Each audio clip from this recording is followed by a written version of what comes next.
Après avoir vendu mon entreprise pour 30 millions d'euros, je voulais simplement clore ma vie professionnelle par une petite fête intime, pour finalement ouvrir la porte à un cauchemar glacial. Au moment où nous allions lever nos verres, j'ai surpris ma belle-fille, Corinne, en train de verser discrètement un liquide transparent dans une flûte à champagne ébréchée, celle que j'utilise depuis des années. Mon cœur s'est arrêté, mais j'ai continué à sourire. Quand personne ne regardait, j'ai échangé mon verre avec celui de sa mère, puis je suis restée là, calme, et j'ai attendu. 5 minutes plus tard, sa mère écumait par la bouche et s'effondrait sur le sol en pierre, le fracas du verre brisé résonnant comme un verdict.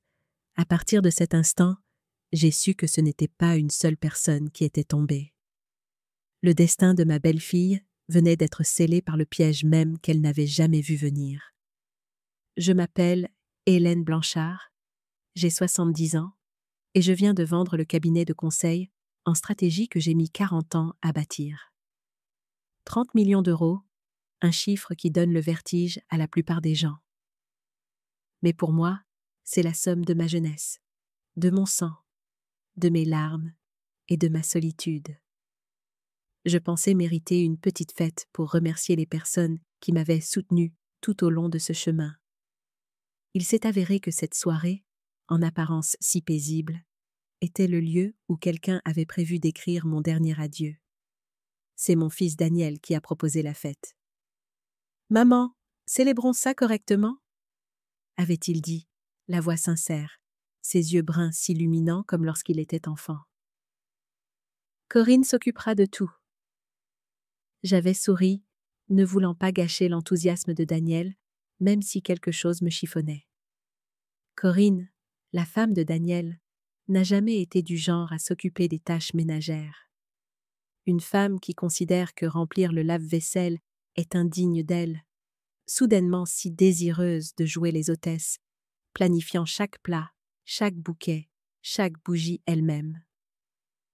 Cela aurait dû être mon premier avertissement, mais l'amour d'une mère pour son fils est une chose aveugle, une faiblesse que je commençais à peine à comprendre. Ce soir-là, notre maison familiale brillait comme pour un gala d'été.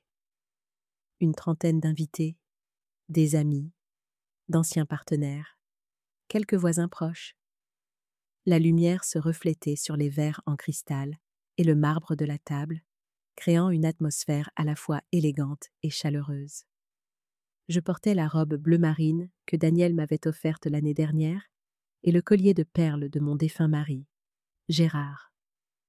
Je me sentais en paix, sereine, prête à tourner la page, jusqu'à ce que je voie Corinne m'observer depuis le bar. Elle souriait, un sourire doux auquel je n'ai jamais cru. Alors que les invités levaient leurs verres pour un premier toast informel, j'ai tourné la tête et j'ai vu Corinne sortir une petite bouteille ambrée de son sac à main. J'ai su instantanément que ce n'était pas du parfum. Elle a jeté un regard circulaire, rapide et furtif, puis a versé quelques gouttes d'un liquide clair dans la flûte à champagne ébréchée, celle que moi seule choisis toujours lors des fêtes, par superstition et habitude. C'est une manie que tout le monde dans la famille connaît. Un détail intime, une vulnérabilité qu'elle avait choisi d'exploiter. À cet instant, mon cœur s'est serré. Les rires, la musique, le tintement des verres, tout est devenu lointain, assourdi, comme si j'étais sous l'eau. Je n'ai pas crié, je n'ai pas laissé tomber mon verre. J'ai juste regardé, mon cerveau analysant la situation avec une froideur qui m'a moi-même surprise. Tout dans ma tête s'est mis en place comme un plan préétabli. Si elle osait faire ça ici, devant des dizaines de personnes, c'est qu'elle était convaincue que je ne vivrais pas assez longtemps pour le raconter. J'ai souri, feignant d'écouter l'histoire d'un vieil associé sur les débuts de l'entreprise, tout en gardant Corinne dans mon champ de vision périphérique. Au moment où elle s'est détournée, juste assez longtemps pour ajuster son collier, un geste nerveux qui trahissait sa tension, j'ai agi. Discrètement, Avec la fluidité d'un mouvement 1000 fois répété, j'ai échangé mon verre avec celui de sa mère. Lorraine Fournier se tenait près du buffet, son sac à main posé à côté d'elle, cherchant quelqu'un avec qui discuter. Lorraine est une femme gentille, naïve, un peu étourdie et toujours soucieuse de paraître plus raffinée qu'elle ne l'est. Elle n'a rien remarqué lorsque j'ai posé la flûte empoisonnée juste à côté de son sac, à portée de sa main. 10 minutes plus tard, alors que le toast officiel commençait et que les verres se levaient, j'ai regardé Lorraine prendre une gorgée et dire « Goût délicieux, Hélène? Tu as commandé ce champagne d'un endroit spécial ?» Je n'ai pas eu le temps de répondre. Elle s'est figée. Ses yeux se sont écarquillés. Son visage s'est vidé de toute couleur. Puis, elle s'est effondrée sur le sol en pierre. Le verre s'est brisé avec un craquement sec au milieu de la panique générale. Une mousse blanche a commencé à perler au coin de sa bouche. Les gens se sont précipités. Quelqu'un a crié « Appelez les secours !» Corinne a hurlé, se jetant sur sa mère. « Maman! Oh mon Dieu! Que quelqu'un l'aide !» Elle pleurait comme si son cœur s'était brisé, tremblante, frénétique. Une performance parfaite. Et Daniel, mon fils, était désemparé. Mais j'ai vu ses yeux se tourner vers sa femme pendant une fraction de seconde. Un regard rapide, plein de peur et de complicité silencieuse. Je me suis agenouillée à côté de Lorraine et j'ai senti son pouls faiblir. Le chaos tourbillonnait autour de moi, mais une seule pensée occupait mon esprit. Si je n'avais pas vu ce geste, ce serait moi sur ce sol. Lorsque les ambulanciers du SAMU sont arrivés, je me suis reculée, parfaitement calme. Corinne s'accrochait à sa mère, sanglotant, les mains collantes de champagne, répétant « Elle s'est juste effondrée. C'était si soudain. » J'ai étudié son visage. Pas une seule vraie larme. Daniel m'a prise à part, la voix tremblante. « Maman, tu devrais peut-être te reposer? Ça doit être un choc pour toi. » J'ai souri doucement. « Je vais bien, mon cher. J'ai vu pire. J'ai survécu au champ de bataille des affaires où chaque poignée de main peut cacher un poignard. Ce soir, la seule différence, c'est que le poignard était tenu par la famille. Alors que l'ambulance emportait Lorraine, Corinne a maintenu son rôle de fille dévastée. Mais pour moi, tout était clair. Quand les gyrophares se sont estompés dans la nuit, je suis restée sur le seuil de la porte, un frisson me parcourant l'échine. Pas de peur, mais parce que je savais que je venais de recevoir un avertissement. Corinne n'est pas seulement une belle fille désagréable. C'est une meurtrière ratée. Je suis rentrée à l'intérieur et je me suis versé un nouveau verre d'une bouteille non ouverte. Dans le miroir, mon visage était calme, mais mes yeux avaient changé. Je n'étais plus la mère douce pour qui il pouvait décider. Je suis Hélène Blanchard, la femme qui a un jour sauvé une entreprise de la faillite avec un seul contrat. Cette fois, je vais sauver ma propre vie en commençant la partie selon mes propres règles. J'ai écrit quelques lignes dans le carnet en cuir sur mon bureau. Ce que Corinne a versé ce soir n'était pas seulement du poison. C'était une preuve, et je transformerai cette preuve en sa condamnation. Dehors, le vent de la nuit faisait bruisser les érables, murmurant un avertissement. J'ai pris une profonde inspiration. J'ai fermé la porte et j'ai souri. Ma fête de retraite était terminée. Mais une autre partie, celle de la survie et du jugement, venait officiellement de commencer. L'ambulance a déchiré la nuit, ses lumières rouges et bleues tranchant la façade vitrée de la villa comme des couteaux découpant les derniers lambeaux d'une fausse paix. Je suis restée là quelques secondes, regardant les gyrophares s'éloigner sous la rue bordée d'arbres. Puis, j'ai attrapé mon manteau et mon sac. Je savais que si je les laissais partir sans moi, toutes les preuves disparaîtraient avant le matin. Corinne sanglotait toujours sur le porche, mais ses yeux étaient secs, brillant d'une fureur contenue. Daniel se tenait à côté d'elle, son téléphone vibrant sans arrêt dans sa poche, jetant des regards furtifs vers moi, l'air de quelqu'un qui cache quelque chose. « Je vais monter dans l'ambulance », ai-je dit d'un ton neutre. Corinne s'est retournée brusquement, le souffle coupé. « Pas besoin, maman. Daniel et moi allons y aller. Tu es fatiguée. Rentre chez toi et repose-toi. » J'ai souri, un sourire léger comme l'air. Lorraine est une amie proche. Elle s'est effondrée chez moi. Je suis responsable. Daniel est intervenu, la voix un peu trop suppliante. « Maman, s'il te plaît, laisse-nous gérer ça. C'est probablement juste une petite réaction allergique. Rien de grave. » J'ai regardé mon fils droit dans les yeux. Sous son calme apparent se cachait une panique palpable. Ils ne voulaient pas de moi à l'hôpital parce qu'ils avaient besoin de temps pour couvrir une erreur. Ou pire, un crime. « Plus de discussions, » ai-je dit en prenant mes clés. « Je vais les suivre en voiture. » Ils se sont tous les deux figés, leurs visages se décomposant. Je me suis retournée et je suis partie avant qu'ils ne puissent répondre, leur silence étant une confirmation suffisante. L'hôpital Saint-Michel se trouve à la périphérie de la ville, ses lumières blafardes se reflétant sur le carrelage froid des couloirs. L'odeur d'antiseptique se mêlait à celle des fleurs fanées près de l'accueil.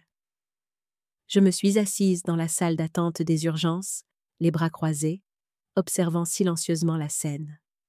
Corinne ne pleurait plus. Elle se tenait à l'écart, les mains tremblantes, mais ses yeux balayaient la pièce, craignant de manquer un détail, comme un animal pris au piège cherchant une issue. Daniel était assis à quelques pas de là, les doigts entrelacés, son téléphone vibrant toujours, mais il ne décrochait pas. Chaque vibration ressemblait à un battement de cœur désynchronisé dans le silence pesant. La porte des urgences s'est ouverte. Un médecin d'âge mûr est sorti, son badge indiquant « Docteur Mathieu ». « Madame Fournier est en train de se stabiliser », a-t-il dit, d'un ton calme mais prudent. « Nous suspectons un empoisonnement végétal. Il y a des signes d'un alcaloïde dans son sang. » J'ai penché la tête. Ce qui signifie que quelqu'un a probablement mis quelque chose dans son verre. Il m'a jeté un regard, puis a fait un petit signe de tête. Nous ne pouvons pas encore le confirmer, mais les indices sont forts. Ce composé ne se trouve pas naturellement dans la nourriture. J'ai entendu la prise d'air aiguë et effrayée de Corinne. « Impossible! Ce doit être la salade ou le fromage !» a-t-elle balbutié. Le docteur Mathieu a simplement pris une autre note. Nous allons envoyer des échantillons pour analyse. Nous saurons bientôt. J'ai posé une main sur ma poitrine et j'ai poussé un petit soupir de soulagement. Heureusement qu'elle n'a bu que quelques gorgées de champagne. Si ça avait été plus... Corinne est devenue livide. La panique a traversé son visage. Puis elle a baissé le regard. Daniel évitait de me regarder, ainsi que le médecin. Il a hoché la tête, la voix fausse. « Merci, docteur. Nous voulons juste que ma belle-mère aille bien. »« Bien sûr, » ai-je dit doucement, mais dans mon esprit, chaque mot et chaque geste étaient enregistrés comme une preuve vivante. Lorsqu'ils ont sorti Lorraine des urgences sur un brancard, je me suis approchée.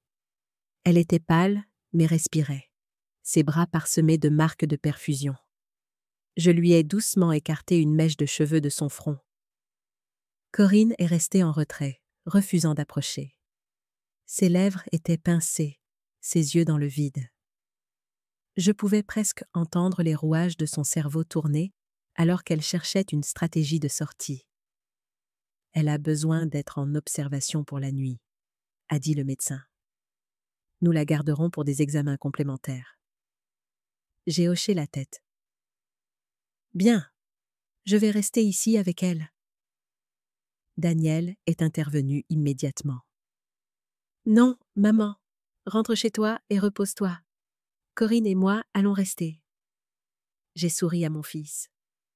Ce sourire, celui qui lui donne l'air d'un enfant pris en train de mentir. « Daniel, as-tu oublié? Je ne pars jamais avant qu'un contrat ne soit signé. » Il a ouvert la bouche, puis l'a refermée. Finalement, il a juste hoché la tête, vaincu. Cette nuit-là, dans la salle d'attente de l'hôpital, je me suis assise avec un vieux magazine, tout en gardant les oreilles grandes ouvertes. Vers minuit, Corinne s'est éclipsée dehors pour passer un appel. Je l'ai suivie à distance et me suis arrêtée à quelques mètres derrière un paravent de plantes artificielles. « Non, je te l'ai dit, le verre avait une petite ébréchure. Ça ne pouvait pas être une erreur, » a-t-elle chuchoté, la voix tremblante. Le médecin a dit « alcaloïde ». Je ne sais pas comment c'est arrivé. Peut-être qu'ils ont mélangé les échantillons. Silence. Il est toujours calme. Mais, et si elle se doute de quelque chose? J'en avais assez entendu. De retour à mon siège, j'ai sorti mon stylo et j'ai écrit dans mon carnet en cuir. Corinne a dit « il est toujours calme ». Cela signifie que Daniel sait. Ils sont complices. J'ai fermé le carnet, je me suis adossée et j'ai expiré lentement. Pas de rage, pas de peur, juste une certitude glaciale. J'étais au milieu d'une chasse, et j'étais la proie qu'il venait de perdre de vue. Près de l'aube, le médecin a annoncé que Lorraine était hors de danger immédiat, mais qu'elle avait besoin de plus de surveillance. En entendant cela, Corinne a couvert son visage et a éclaté en sanglots, comme si elle était rachetée. Dans ses yeux, je n'ai vu qu'une chose, la peur d'être démasquée. Daniel s'est approché, la voix douce jusqu'à l'excès. « Maman, pourquoi ne rentres-tu pas te reposer? Je resterai avec ma belle-mère. Nous avons beaucoup de choses à gérer demain. » J'ai regardé par la fenêtre de l'hôpital où la première lumière touchait le parking vide. « Non, je viendrai avec vous, » ai-je dit d'un ton égal. Quelqu'un a failli mourir chez moi. Si la police pose des questions, j'ai besoin des détails. Daniel a pincé les lèvres. « Pas besoin, maman. Je leur parlerai. » « Très bien, » ai-je dit. « Mais souviens-toi de ceci. Ils demanderont pourquoi elle a bu dans le verre ébréché, celui que moi seul utilise. Ne sois pas décontenancé quand ils le feront. » Il s'est figé. Juste une seconde, mais c'était suffisant. Je me suis retournée et je suis sortie avant qu'il ne puisse répondre. De retour à la maison, la lumière matinale filtrait à travers la fenêtre, baignant la cuisine où tout avait commencé. Les verres avaient disparu, mais une légère tache de champagne marquait le comptoir en pierre. Je n'avais pas besoin de la police scientifique pour savoir. Corinne avait demandé à quelqu'un de nettoyer la scène. Je me suis versé un verre de vin rouge, d'une bouteille fraîchement ouverte, l'odeur du vin s'élevant dans l'air froid du matin. Je me suis assise, j'ai ouvert le carnet en cuir et j'ai écrit la première ligne de la guerre que j'étais sur le point de mener. Ils ont fait la plus grosse erreur de leur vie. J'ai fait une pause, écoutant le tic-tac de l'horloge murale. Ce n'était plus le temps qui passait. C'était un compte à rebours. Car moi, Hélène Blanchard, qui ai survécu à des dizaines de transactions impitoyables, j'avais commencé à recalculer chaque mouvement, chaque piège, chaque traître sous mon propre toit. Et quand cette partie se terminera, il n'y aura qu'un seul vrai survivant. Je n'ai jamais cru que la cupidité pouvait pousser quelqu'un à renoncer à son humanité, jusqu'à ce que je devienne la cible. Après cette nuit à l'hôpital, je n'ai pas pu dormir.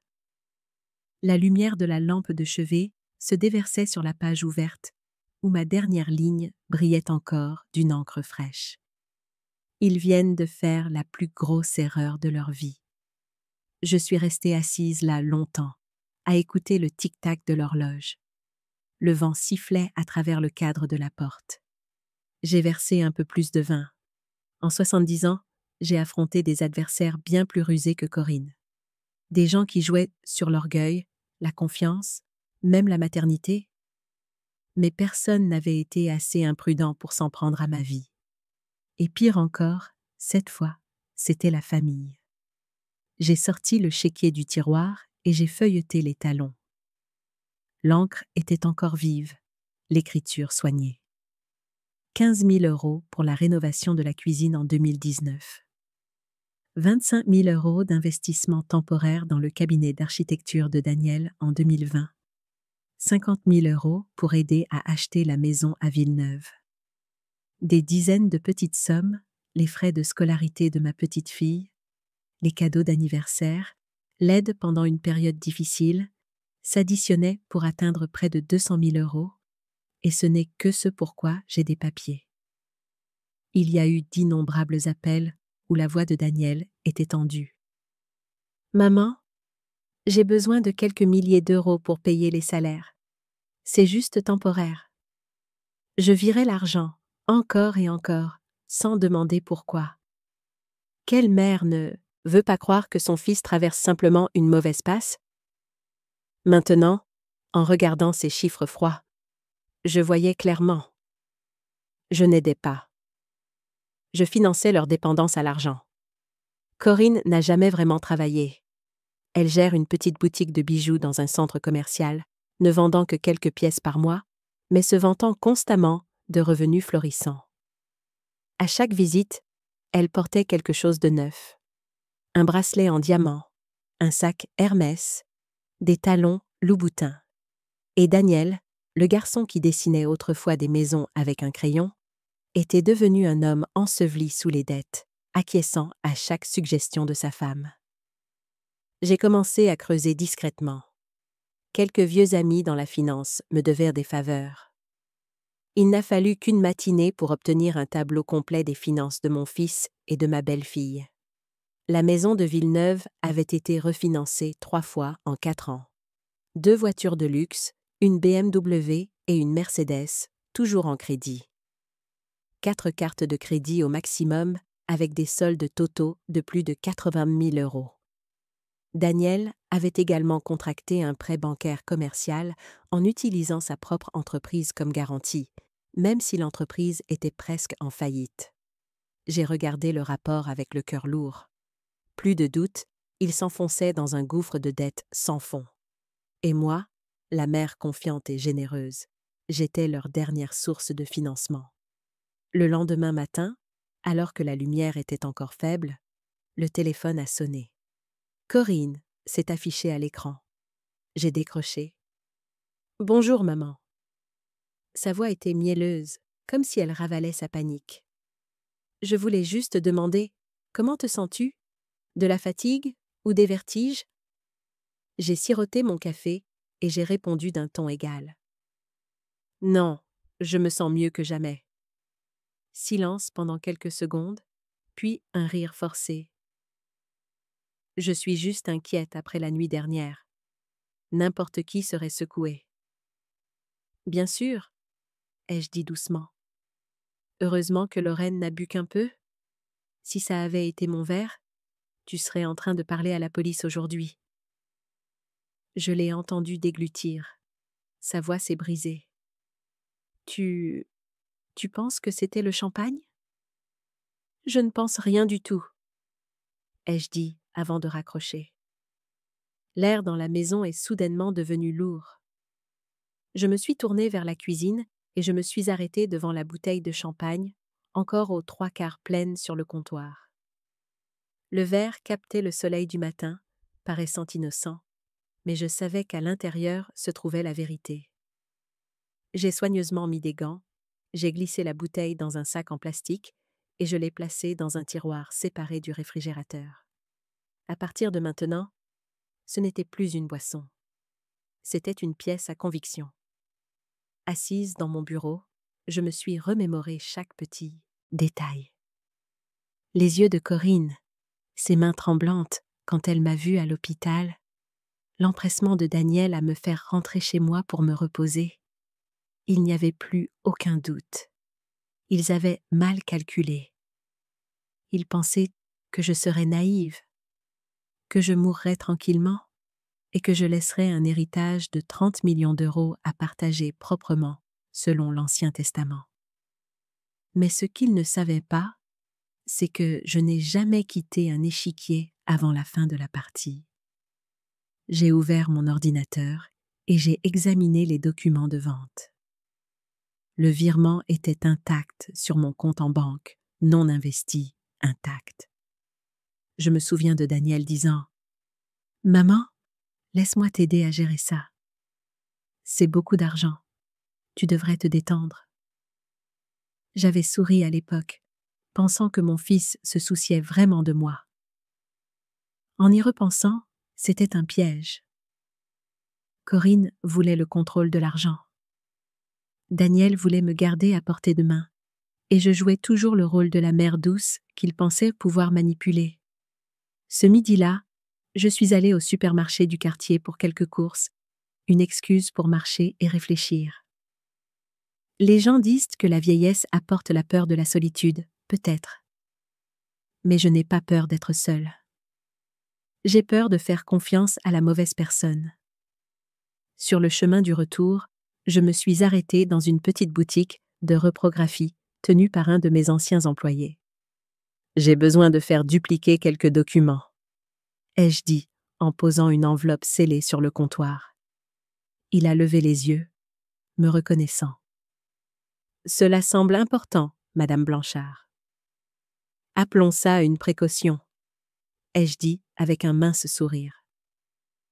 De retour à la maison, j'ai ouvert la porte et j'ai senti que la maison m'était devenue étrangère. Un lieu autrefois rempli de rire était maintenant silencieux et froid.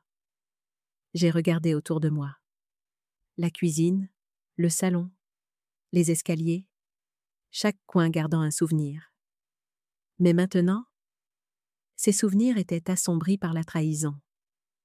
Je me suis versé un autre verre de vin, je me suis assise à table et j'ai cliqué sur mon stylo. Daniel doit de l'argent à la banque. Corinne dépense comme une reine. Maison refinancée 3 fois. 2 voitures de luxe non payées. Carte de crédit en souffrance. Dette sur dette. Ils ne peuvent pas attendre que je meure naturellement. Ils ont choisi le chemin le plus court et le plus stupide. J'ai fermé le carnet, ma poitrine se refroidissant. Quand j'étais jeune, j'ai perdu un contrat parce que j'avais fait confiance au mauvais partenaire. J'ai juré que je ne laisserais plus jamais personne me tuer avec ma propre confiance. Cette fois, ce n'est pas le marché. C'est le champ de bataille familial. Au coucher du soleil, la maison a sombré dans une douce lueur orangée. Je me tenais près de la fenêtre, regardant mon reflet dans la vitre. La femme dans le miroir avait les cheveux argentés et les yeux fatigués. Mais derrière eux se trouvait une clarté absolue. J'ai posé ma main sur le carnet en cuir et j'ai murmuré comme un vœu. Ce n'est plus un soupçon. C'est une campagne de survie. Corinne pense peut-être qu'elle a gagné une petite manche, mais elle a oublié que j'ai survécu à des gens 100 fois plus intelligents qu'elle. Et quand cette pièce se terminera, celui qui quittera la scène ne sera pas moi. La machine était en marche, chaque rouage de mon plan se mettant en place avec une précision méthodique, forgée par des décennies de stratégie d'entreprise. Mon foyer n'était plus un sanctuaire, mais un quartier général. Et la guerre ne faisait que commencer. Mon esprit, loin d'être affaibli par l'âge, était plus affûté que jamais, aiguisé par l'instinct de survie le plus primaire. Je savais que les jours à venir exigeraient une force et une ruse que même mes plus grands combats professionnels n'avaient jamais requises. Le lendemain matin, je me suis rendue en ville, dans le familier bâtiment en briques rouges de l'avenue de l'Érable, le cabinet de maître Thomas Lefebvre, mon avocat depuis plus de 20 ans. C'est la seule personne en qui j'ai une confiance absolue. Discret, méticuleux, toujours 3 coups d'avance. À l'intérieur, une odeur de café et de vieux cuir des fauteuils Chesterfield flottait dans l'air. La lumière filtrant à travers de grandes fenêtres sur des piles de dossiers bien rangés. Lefebvre a levé les yeux quand je suis entrée, la surprise et l'inquiétude se lisant sur son visage. Hélène, a-t-il dit, d'un ton chaleureux et mesuré. Cela fait un moment que vous n'êtes pas passée à l'improviste. Que se passe-t-il? Je me suis assise, j'ai retiré mes gants et j'ai croisé son regard. Thomas, j'ai besoin de votre aide.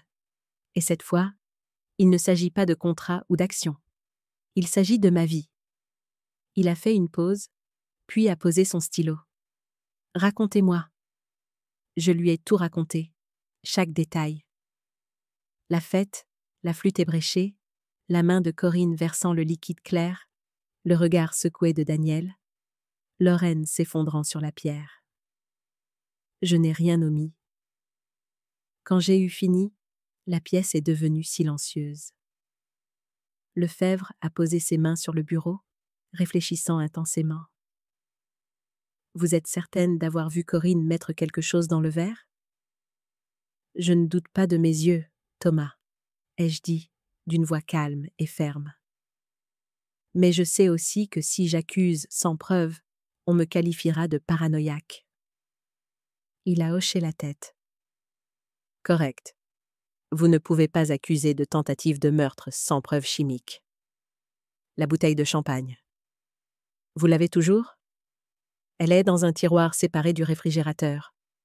Personne ne l'a touchée. Bien. Cependant, il a levé les yeux, son regard devenant sérieux. J'ai peur que cela ne s'arrête pas là. S'ils sentent votre suspicion, ils pourraient passer à une attaque juridique. J'ai froncé les sourcils. C'est-à-dire? Ils peuvent demander au tribunal une mise sous tutelle, prétendant que vous êtes incompétente en raison de votre âge ou de problèmes de mémoire. Alors tous vos actifs, y compris ces 30 millions, seraient contrôlés par le tuteur. Et devinez qui le tribunal regarderait en premier? J'ai compris sur le champ. Daniel. Lefebvre a hoché la tête, avec votre très rusée belle-fille derrière lui. Je me suis adossée, entendant mon propre rythme cardiaque, non pas de peur, mais de colère. J'ai affronté des PDG infâmes. J'ai été poursuivie en justice pour forcer une baisse de prix. J'ai été menacée de faillite, mais personne n'a jamais osé me qualifier de mentalement inapte. Je ne les laisserai pas faire, ai-je dit, ma voix rauque de retenue. Et vous ne serez pas seul, a répondu Lefebvre. Il a ouvert un carnet en cuir, a écrit quelques lignes, puis a levé les yeux. Nous avons besoin d'une stratégie à 3 niveaux. Frapper directement, défendre fermement et laisser une empreinte juridique incassable. Premier niveau, évaluation mentale indépendante. Vous avez besoin d'une évaluation de capacité par un psychiatre de renom, a déclaré Lefebvre. Pas celui de leur hôpital, une clinique indépendante. Le rapport sera authentifié par notaire et scellé. Si quelqu'un prétend plus tard que vous êtes incompétente, nous aurons une preuve officielle datée d'avant. J'ai hoché la tête. Je le ferai immédiatement. Envoyez une copie à vous et à la banque de gestion d'actifs. Deuxième niveau, mettre à jour le testament et créer une fiducie. Lefebvre a sorti un dossier du tiroir. Votre ancien testament fait toujours de Daniel l'héritier principal. Cela ne devrait plus être le cas. Je recommande une fiducie. Les actifs ne seront distribués que sous les conditions que vous fixez. Par exemple, une petite allocation annuelle et une confiscation totale au profit d'une œuvre de charité si le bénéficiaire commet un crime ou fait l'objet d'une enquête criminelle. J'ai esquissé un mince sourire. Approprié à notre situation. Exactement. Nous ajouterons également une clause. Si quelqu'un tente de vous faire déclarer incompétente, la fiducie annule automatiquement son héritage. C'est le deuxième niveau. Une chaleur est revenue dans ma poitrine. Pour la première fois depuis des jours, je me sentais en contrôle. Troisième niveau, système de sécurité personnelle. Vous vivez seul, n'est-ce pas? A demandé Lefebvre. Oui. Alors, nous avons besoin d'une entreprise de sécurité professionnelle? Je connais une équipe qui travaille avec des personnes âgées fortunées. Caméra, détecteur de mouvement, un bouton de panique directement relié à la police. Ils peuvent également tester périodiquement la nourriture et les boissons. Si quelqu'un essaie une deuxième fois, il n'y parviendra pas. Je l'ai regardé, la faible lumière des fenêtres touchant le visage de l'homme qui m'avait aidé à traverser des dizaines de procès, et qui maintenant élaborait un plan pour me maintenir en vie. Je n'aurais jamais pensé, ai-je dit doucement, que mes 70 ans commenceraient par me protéger de mon propre enfant. Lefebvre a fermé son carnet, la voix stable. Hélène, ne laissez pas les émotions vous guider. Les gens tuent de bien des manières. Avec un couteau, du poison ou même le silence. La seule façon de survivre est d'y faire face. Nous sommes restés 2 heures pour compléter les documents préliminaires. J'ai signé chaque page, Nouveau Testament, directive médicale, une procuration financière limitée, tout authentifié sur place. Lefebvre a dit qu'il enverrait des copies au coffre de la banque et à la société de gestion d'actifs le lendemain matin. Alors qu'il posait le stylo, j'ai vu mon reflet dans la table de conférence en verre. Une femme aux cheveux d'argent, le visage ridé par le temps, les yeux brillants, froids, inébranlables. Je me suis levée, j'ai pris mon sac et je lui ai serré la main. Merci, Thomas. J'avais peur, mais plus maintenant. Il a souri, le regard ferme. Vous n'avez pas besoin d'avoir peur. Eux, si. Dehors, une brise d'automne agitait les érables aux couleurs changeantes. J'ai marché lentement jusqu'à ma voiture, sentant quelque chose d'à la fois étrange et familier monter en moi. Le sentiment de me battre pour moi-même. Alors que je m'installais dans le siège du conducteur, j'ai regardé dans le rétroviseur.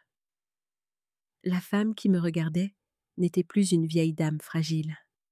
C'était quelqu'un qui avait bâti un empire à partir de rien. Et cette fois, elle se préparait pour la plus grande contre-attaque de sa vie. Chaque étape de la stratégie de Lefebvre était une pierre ajoutée à la forteresse que je construisais autour de moi. La colère initiale avait laissé place à une détermination glaciale. Ce n'était plus une affaire de famille à régler en privé. C'était une guerre de position et j'étais déterminée à la gagner, non seulement pour ma survie, mais pour le principe que la vieillesse n'est pas synonyme de faiblesse. Le monde allait apprendre, et ma famille en particulier, qu'Hélène Blanchard ne se laissait pas effacer si facilement. Le lendemain matin, je me suis réveillée plus tôt que d'habitude. La lumière du soleil filtrait à travers les rideaux blancs et se posait sur le parquet brillant, à l'endroit même où Daniel jouait quand il était petit. Aujourd'hui, cette maison n'était plus un refuge, c'était une forteresse. À 8 heures précises, l'équipe de sécurité recommandée par Thomas Lefebvre est arrivée. 3 hommes en uniforme gris clair ont travaillé avec soin, sans bavardage. Ils ont installé de nombreuses caméras à chaque entrée, dans le couloir et dans le salon. Des détecteurs de mouvement ont été dissimulés discrètement derrière des tableaux encadrés et des bibliothèques. Sur la table basse, ils ont placé un bouton de panique caché sous la surface en bois. Une simple pression enverrait une alerte directement à la police. Toutes les données sont envoyées sur un cloud privé. Vous seul y avez accès, a dit le technicien en chef, la voix basse et stable. J'ai hoché la tête, j'ai signé le bon de travail et je les ai regardés remballer. Dans la maison silencieuse, seules les feuilles du porche murmuraient dans le vent. J'ai touché le bouton caché sous la table, un sentiment de sécurité teinté d'amertume. À 70 ans, je n'aurais jamais pensé avoir besoin de ce système pour me protéger de ma propre famille. Cet après-midi-là, un coursier du cabinet de Lefebvre a apporté une épaisse enveloppe timbrée d'un sceau rouge. Je me suis assise à mon bureau, les mains tremblant légèrement en l'ouvrant. À l'intérieur se trouvait mon Nouveau Testament, les documents de la fiducie et mes directives médicales. Tout était finalisé, signé et dûment certifié. Chaque page était à la fois un soulagement et un crève-cœur. J'ai lu lentement, m'arrêtant à la distribution des actifs. Daniel Blanchard, une allocation fixe de 50 000 € par an à vie, non transférable. Corinne Blanchard, aucun héritage d'aucune sorte. Le reste, y compris tous les comptes, actions, biens immobiliers et produits de la vente de l'entreprise, est destiné au Fonds national de recherche sur le cancer et à l'organisation de soutien aux victimes d'abus financiers sur les aînés. J'ai soupiré, non pas de regret, mais parce qu'une mère venait enfin de couper le dernier fil d'illusion.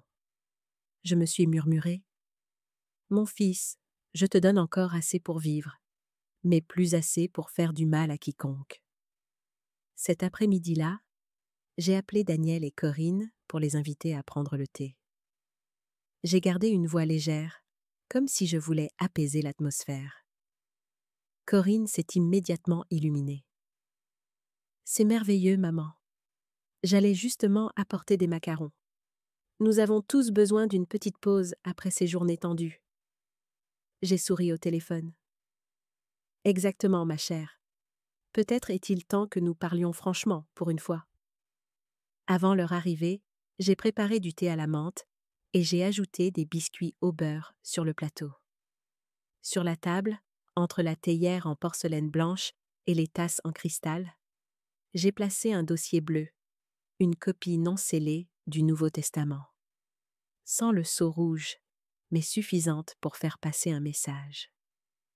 Je voulais tester leur réaction. Quand la sonnette a retenti, j'étais prête. Daniel est entré le premier, essayant d'agir de manière décontractée. Corinne a suivi, robe à fleurs, maquillage soigné et léger, mais les lèvres un peu sèches. Elle a forcé un sourire en me voyant.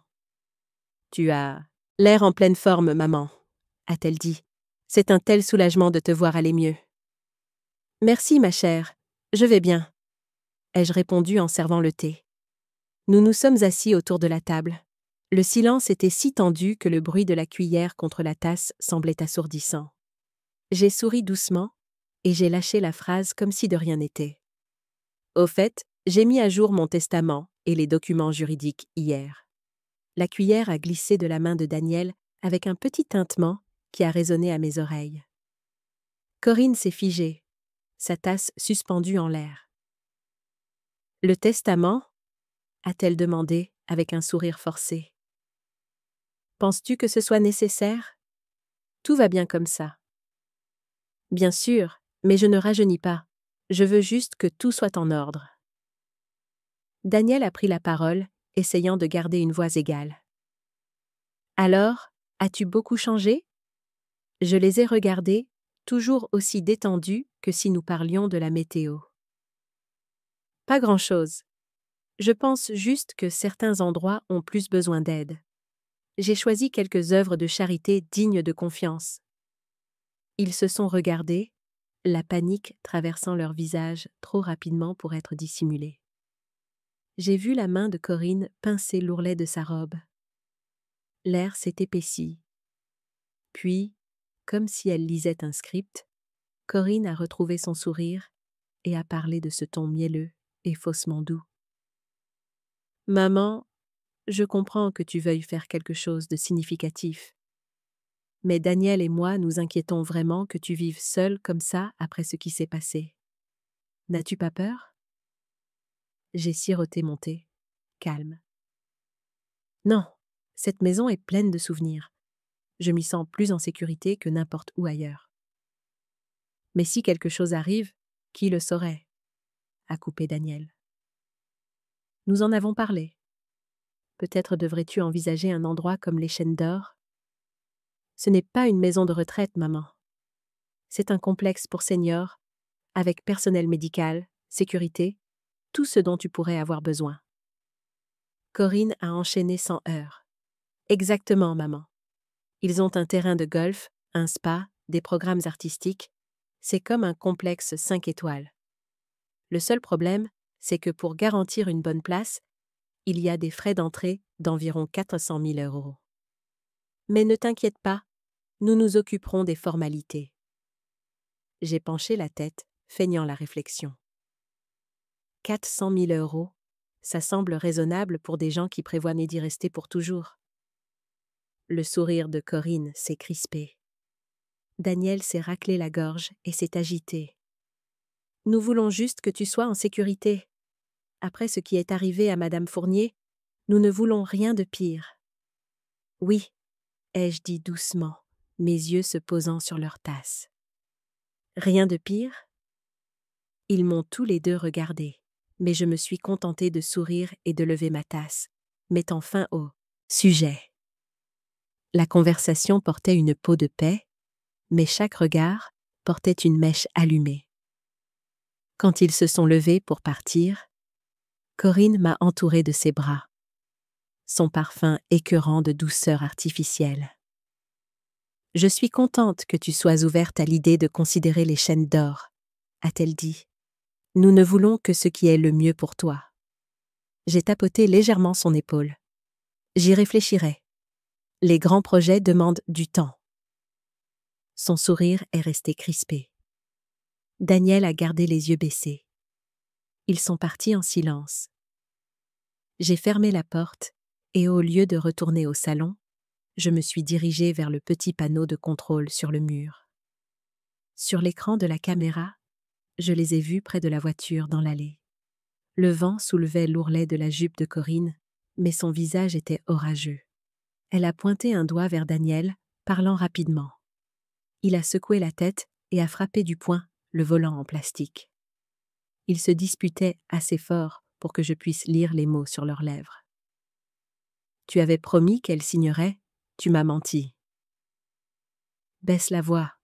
Les voisins peuvent voir? Je les ai regardés et je n'ai plus ressenti de douleur, seulement quelque chose de froid et de définitif. Ils n'étaient pas repentants. Ils avaient peur de perdre. À l'écran, la voiture a finalement franchi le portail. Alors qu'ils partaient, j'ai regardé le flux de la caméra et j'ai vu 2 personnes qui avaient prétendu m'aimer se chamailler comme des complices ratés. Je n'ai ressenti aucune joie, seulement du soulagement. Et vous, si vous étiez à ma place et que vous voyiez cette vérité nue, que ressentiriez-vous en premier? De la douleur ou du soulagement? Je me suis rassise et j'ai touché la tasse encore chaude. Une pensée nette et tranchante comme une lame m'a traversée. Ils pensent que je suis faible, mais la seule chose faible dans cette maison, c'est leur honnêteté. J'ai souri légèrement. Le jeu ne faisait que commencer. 3 jours après ce thé, une fine pluie tombait. Le ciel était drapé d'un gris argenté, comme un drap de deuil sur les toits. Je relisais les documents de la fiducie quand la sonnette a retenti. Sur la caméra, j'ai vu Lorraine Fournier, la mère de Corinne, debout sous l'auvent dans un imperméable froissé. Le visage pâle, les yeux incertains. J'ai ouvert la porte. « Mon Dieu, Lorraine !» ai-je dit doucement. « Vous ne devriez pas être dehors comme ça. » Elle a offert un faible sourire, les lèvres gercées. « Je devais venir. J'ai besoin de vous parler en privé, Hélène. » Je l'ai fait entrer et je lui ai préparé un thé au gingembre chaud.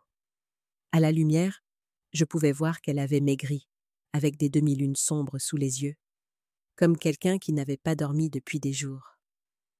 Ses mains tremblaient autour de la tasse. « Qu'a dit le médecin ?» ai-je demandé. « Empoisonnement léger », a-t-elle dit, la voix s'étranglant. Il suspecte une substance étrangère, un alcaloïde, mais Corinne m'a dit que c'était juste une réaction à des compléments vitaminés. Je l'ai étudié. La croyez-vous? Lorraine a secoué la tête lentement. Non, je me souviens de quelque chose, Hélène. Je me souviens avoir tenu le verre de champagne, avoir goûté quelque chose d'étrange, d'amer, de métallique. Plus tôt, je l'ai vue près de la table des boissons, avec une petite bouteille ambrée à la main. Je n'y ai pas pensé jusqu'à ce que je me réveille à l'hôpital. La pièce est devenue silencieuse. La pluie tambourinait sur les gouttières comme un métronome. J'ai posé ma tasse et j'ai croisé son regard. « Lorraine, je vais vous dire quelque chose et j'ai besoin que vous restiez calme. » Elle a dégluti et a serré la tasse. « Allez-y. » Ce champagne était à l'origine le mien. J'ai vu Corinne verser quelque chose de clair dedans et j'ai échangé nos verres. Lorraine s'est raidie. Son visage a blêmi, puis a tremblé. Une larme est tombée et s'est écrasée sur la table comme de la pluie sur une vitre. « Oh mon Dieu !» a-t-elle murmuré. « Elle voulait vous tuer, et moi, j'ai failli mourir à votre place. » J'ai hoché la tête, la voix basse. « Je sais, et je suis désolée, Lorraine.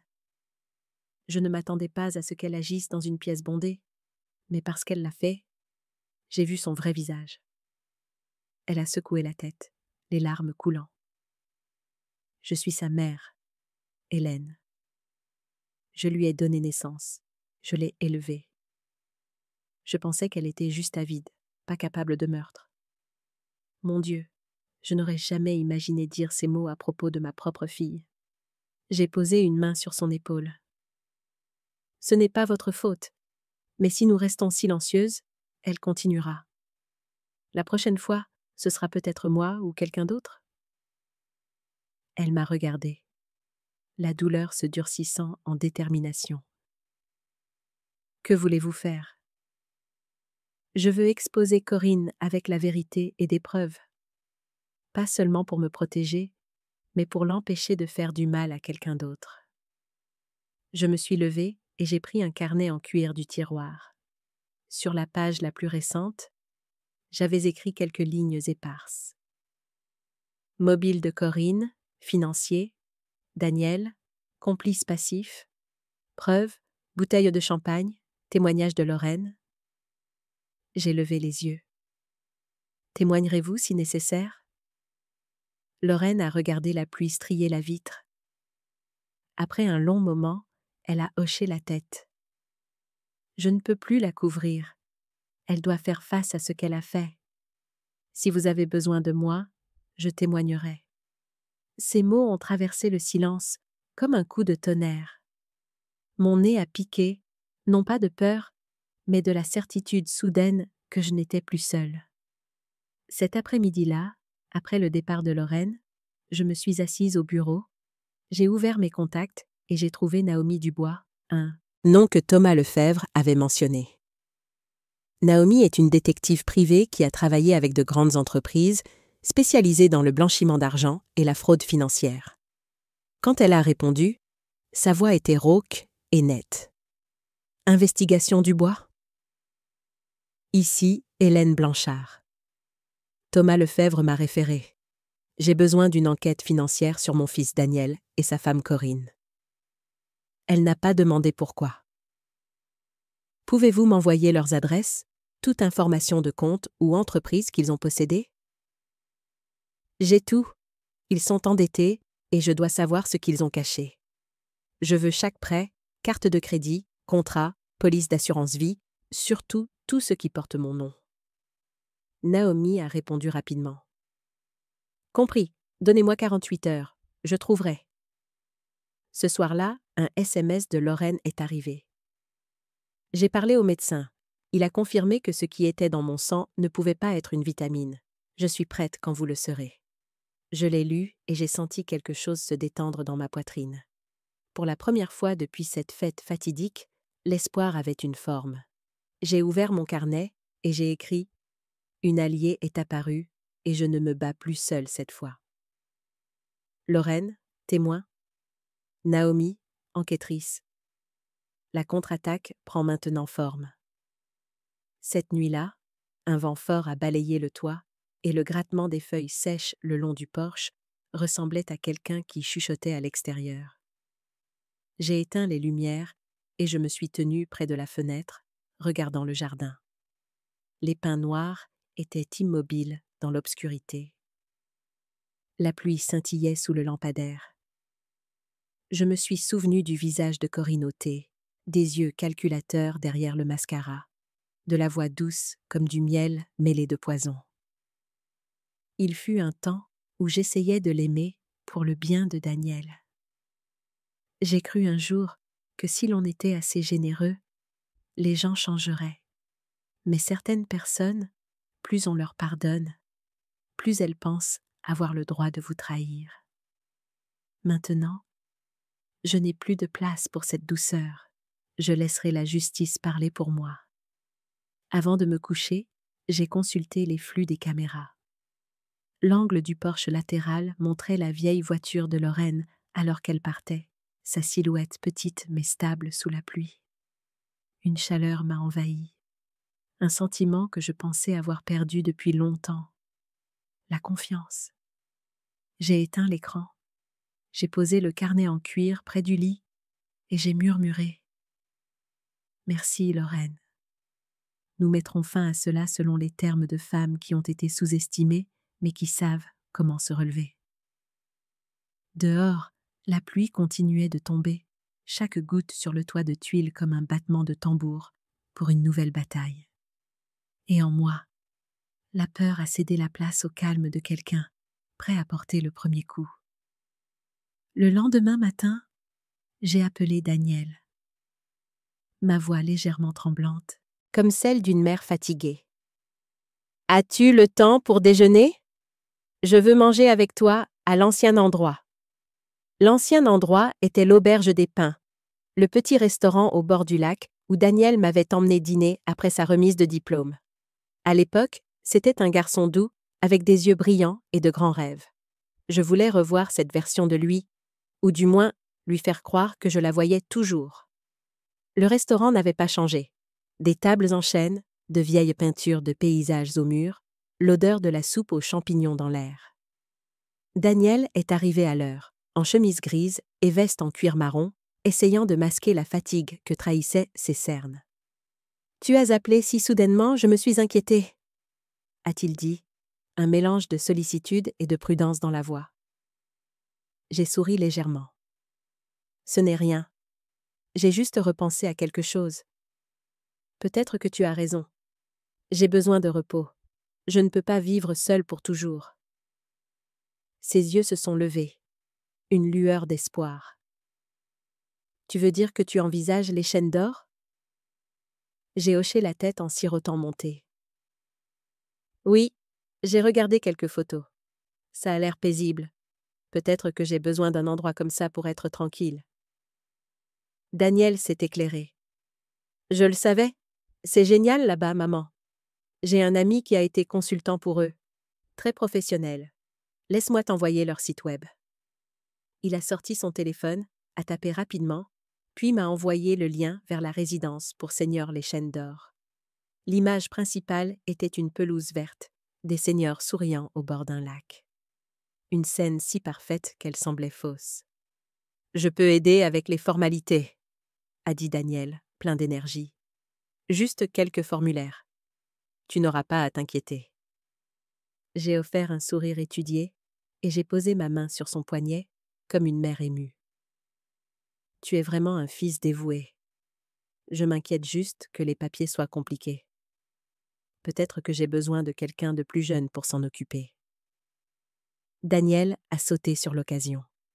« Alors laisse-moi m'en charger. » En fin d'après-midi, alors que la lumière déclinait, Daniel et Corinne se sont présentés à ma porte, tenant un dossier de près de 5 cm d'épaisseur dans une couverture en cuir marron. Ils ont dit qu'ils venaient de sortir d'un bureau de conseil en placement pour seniors. Corinne a souri, jouant le rôle de la belle-fille serviable guidant une aînée confuse.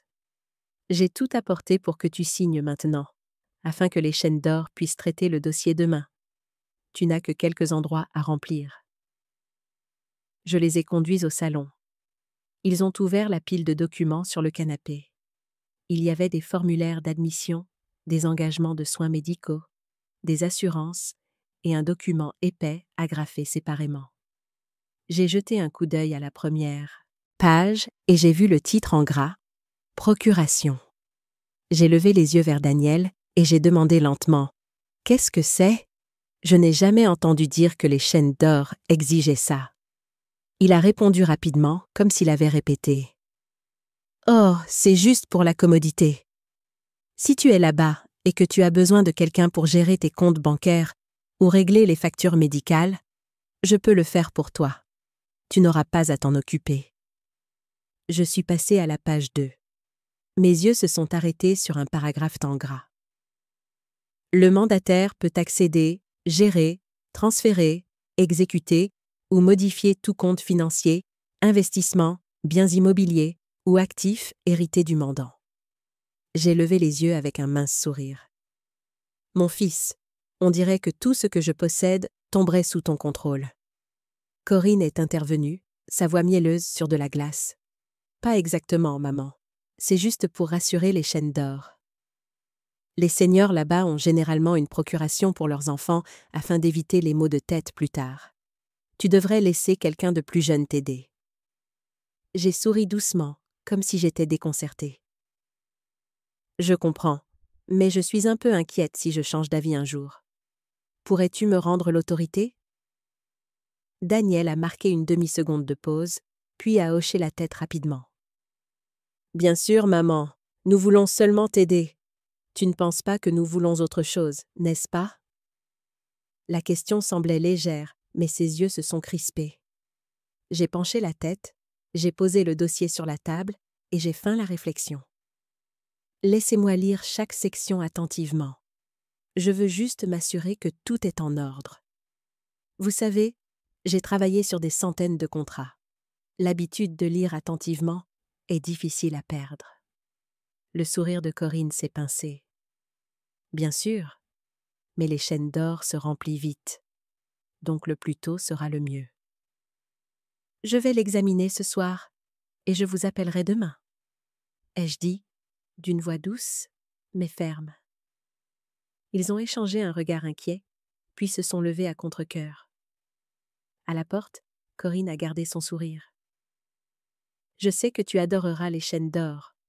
Le lac est magnifique. Bien, ai-je dit. Demain, je verrai exactement à quel point ce lac est profond. Dès que la porte s'est refermée, je suis allée directement à mon bureau, j'ai pris mon téléphone et j'ai composé le numéro de Thomas Lefebvre. Il a répondu presque instantanément. « Hélène, que se passe-t-il » Je lui ai tout exposé clairement.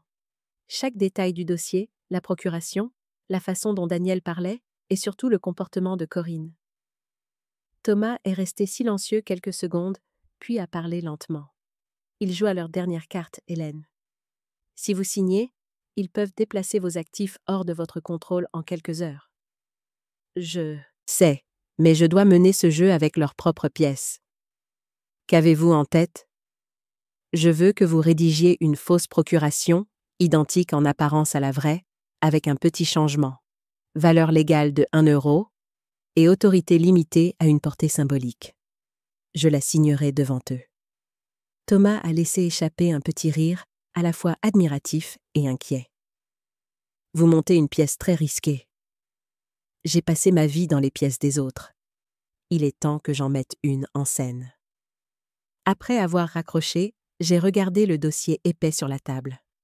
Le cuir portait encore le parfum de Corinne. L'odeur, maintenant écœurante et dangereuse. J'ai mis des gants, j'ai photographié chaque page, chaque bloc de signature, chaque note de bas de page. Puis, j'ai scellé les copies dans une enveloppe pour Naomi Dubois le lendemain matin.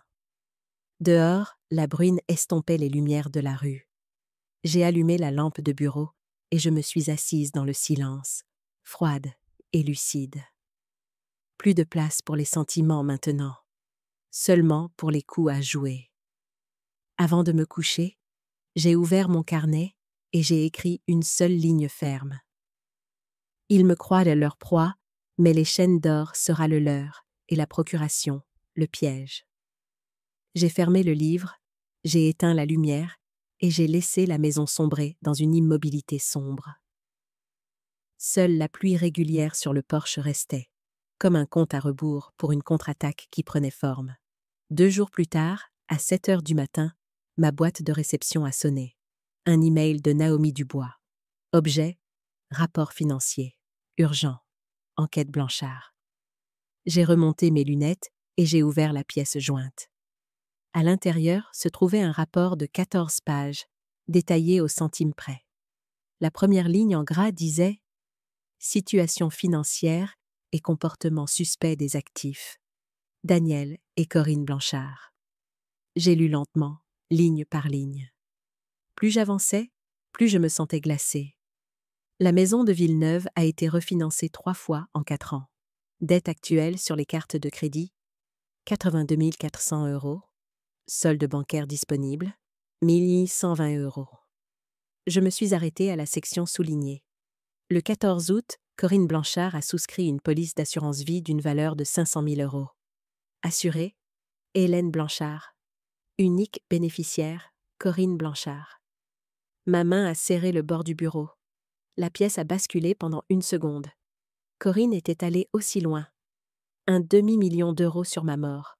En dessous, Naomi avait ajouté « Paiement récurrent trouvé au docteur Calvin Rochefort, gérontopsychiatre, précédemment accusé de diagnostic de complaisance dans l'affaire de l'héritage Langmore en 2018.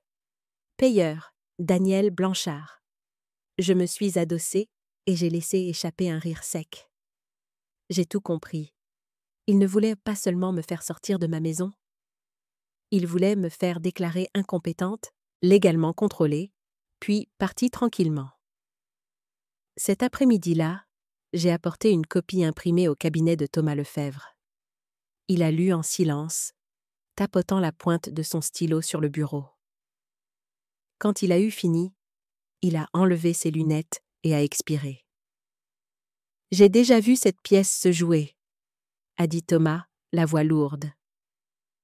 Déplacer l'aîné dans un établissement, utiliser un faux diagnostic pour obtenir la tutelle judiciaire. Une fois ce papier signé, c'en est fini de vous. Ils peuvent vendre la maison, vider les comptes, même piller la fiducie avant que vous ne puissiez réagir. Je suis restée silencieuse. Le rideau bougeait dans un courant d'air. « Thomas » ai-je dit doucement. « Vous m'avez demandé si j'avais peur. Voici ma réponse. J'ai peur, si je ne fais rien. » Il a levé les yeux, le regard ferme. « Alors, quel est le plan ?» J'ai posé le rapport sur le bureau, mon doigt atterrissant sur le nom du docteur Rochefort. Ils seront là demain matin avec les contrats et la procuration. Je vais leur laisser croire que je suis piégée. Mais en vérité, j'ai croisé le regard de Thomas. Ce sont eux qui signeront pour entrer dans mon piège. Un lent sourire s'est étendu sur son visage. Je devrais être présent pour assister à cela, n'est-ce pas? Bien sûr, et je veux une personne de plus, quelqu'un qui puisse tout vérifier officiellement. À qui pensez-vous? Inspectrice Eva Morin, ai-je dit. Elle a travaillé sur l'affaire de fraude successorale de l'ACPOR. Elle couvre ce secteur maintenant. Thomas a hoché la tête immédiatement. Je vais l'appeler. Si la bouteille de champagne est toujours conservée, c'est le moment de la faire analyser. Cette nuit-là, la maison semblait inhabituellement silencieuse. Une odeur de résine de pin embaumait le couloir. J'ai ouvert le réfrigérateur et j'ai sorti la bouteille de champagne, toujours emballée dans du plastique depuis la fête. Une fine sueur de condensation recouvrait le verre, les seaux intacts. Je l'ai posée sur la table et je l'ai fixée. Tous ces jours, cette chose muette avait été un témoin silencieux. Demain, elle parlerait. À 20 heures précises, Thomas a envoyé un SMS. Ava a confirmé. Elle sera là demain matin. Tout est prêt. J'ai répondu simplement « Bien. Ils arriveront à 9 heures. Je les inviterai à signer. » Puis j'ai posé le téléphone et j'ai allumé une petite bougie. La flamme vacillante baignait la page du carnet où j'avais écrit « Les chaînes d'or, le 12 appât, Docteur Rochefort, un couteau caché dans une blouse blanche. Mais demain matin, la justice portera une vraie blouse de laboratoire. » Cette nuit-là, je n'ai pas dormi.